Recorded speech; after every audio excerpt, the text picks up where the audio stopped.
खुदावंद का पाक कलाम हमें रूहानी जंग लड़ने के लिए बख्तर पहनने की हदायत देता है, जो हमें शैतान की तमाम चालों से बचाने वाले हो और हमारे भरोसे और हमारे यकीन को खुदा पर कायम करने वाला हो, ताकि हम हमेशा खुदावंद के मकासद को अपनी ज़िंदगी में देख सकें, खुदावंद के हाथ को अपनी ज़िंदगी में देख सकें और इस बात को देख सकें कि चाहे हमारी रूहानी जंग कितनी भी बड़ी क्यों ना हो, जब हम खुदावंद के बख्तर को पहन लेते हैं तो फिर दुश्मन हमारे आगे शिकस्त खाता है, क्योंकि जिनकी जंग यहोवा लड़ता है वो कभी नहीं हारते। सो सब इसराइली अपनी अपनी भाली और भाले और कुल्हाड़ी और कुदाल को तेज़ कराने के लिए फ़लस्तीनियों के पास जाते थे। पहला सैमुएल उसका 13 बाब 20 आयत। हम अपने जानी दुश्मन यानी बदी का मुकाबला कर रहे हैं। इस खून रेज़ लड़ाई में हर किस्म का हथियार इस्तेमाल करना चाहिए। मुनादी करना, तालीम देना, दुआ करना, माली कुर्बानी देना, इन सब हथियारों को बरोए कार लाने की ज़रूरत है। इस जंग में खफीफ से खफीफ नेहमत को इस्तेमाल करना है।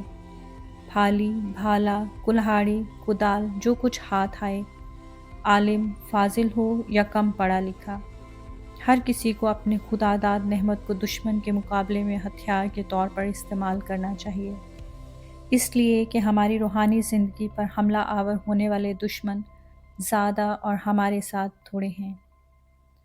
अक्सर हथियारों को तेज़ करने की ज़रूरत है। हमें हमेशा मामला फ़हमी, शाइस्तगी, जोश, हाजिर कलामी, अलगर्ज़, ज़रूरत के मुताबिक हर तेज़ हथियार की ज़रूरत है। अगर हम चाहें तो अपने दुश्मनों से बहुत कुछ सीख सकते हैं, यूँ उनकी मदद से अपने हथियार तेज़ कर सकते हैं। आज के दिन हम पाक रूह की मदद से अपने हथियार तेज़ करें।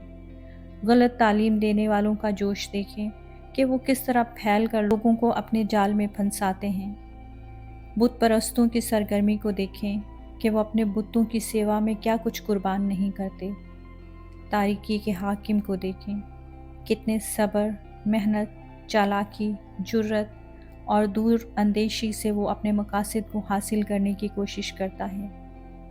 शयातीन अपनी बगावत में बिल्कुल यकदिल हैं, जबकि मसीह के पैरोकारों में अक्सर वो यकदिली नज़र नहीं आती और खुदा की खिदमत में वो मिलकर आगे नहीं बढ़ते।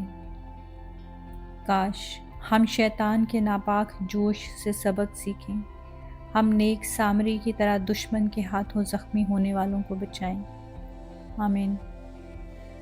खुदा उन जिंदा आसमानी बाप, आज के दिन में हम आपसे हिकमत को, अक्ल को और समझदारी को मांग लेते हैं। तमाम वक्ती जोश को और जज्बे को हम चाहते हैं कि आप हमारी ज़िंदगियों से दूर करें। हम दुआ और मिन्नत करते हैं कि आप हमारे दिल की आंखों को खोलें, हमारी रूहों को तरोताज़ा करें, ताकि हम शैतान की तमाम चालों को पहचानने वाले हों।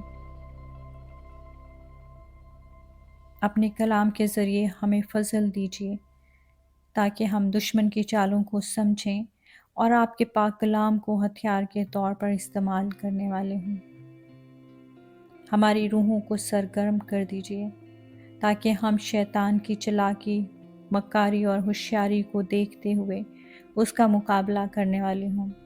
और बेशक हम इस बात को जानते हैं कि ये मुकाबला हम अकेले और अपने तौर पर नहीं कर सकते, जब तक आपका पाक रूह हमारी मदद ना करे, आपका पाक कलाम हमारे कदमों के लिए चिराग ना बन जाए, हम शैतान का मुकाबला नहीं कर सकते।